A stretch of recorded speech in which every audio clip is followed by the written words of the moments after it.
சட்டசபையில் அமைச்சர் கூறிய கதைக்கு எதிர்ப்பு தெரிவித்து திமுகவினர் தொடர் கூச்சல் குழப்பத்தில் ஈடுபட்டதால் சபாநாயகர் உத்தரவுப்படி அவர்களை அவைக் காவலர்கள் குண்டுக்கட்டாக வெளியேற்றினர்.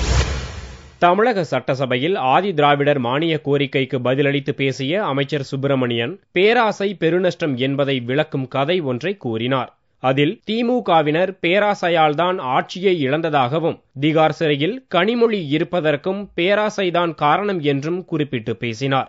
இதற்கு எதிர்ப்பு தெரிவித்து திமுக எம்எல்ஏக்கள் வாக்குவாதத்தில் ஈடுபட்டு கூச்சலிட்டனர். சபாநாயகர் ஜெயக்குமாரின் உத்தரவையும் மீறி திமுகவினர் தொடர்ந்து கூச்சல் குழப்பத்தில் ஈடுபட்டதால் அவர்களை வெளியேற்றுமாறு அவை காவலர்களுக்கு சபாநாயகர் உத்தரவிட்டார். இதையடுத்து திமுகவினர் அனைவரும் குண்டுக்கட்டாக வெளியேற்றப்பட்டனர். பின்னர் செய்தியாளர்களிடம் பேசிய துரைமுருகன், எதிர்க்கட்சி என்ற ஒன்றே சட்டசபையில் இருக்கக்கூடாது என்று அதிமுக விரும்புவதாகவும் சட்டசபையில் ஜனநாயகம் கொஞ்சம் கொஞ்சமாக நீர்த்து போவதாகவும் குற்றம் சாட்டினார். சட்டமன்றத்தில் ஒரு ஜனநாயக மரபு கொஞ்சம் கொஞ்சமாக நீர்த்து போகிறது.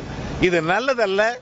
இது சபாநாயகர் அவர்கள் படித்தவர், சட்டம் படித்தவர், அவர் உணர வேண்டும்.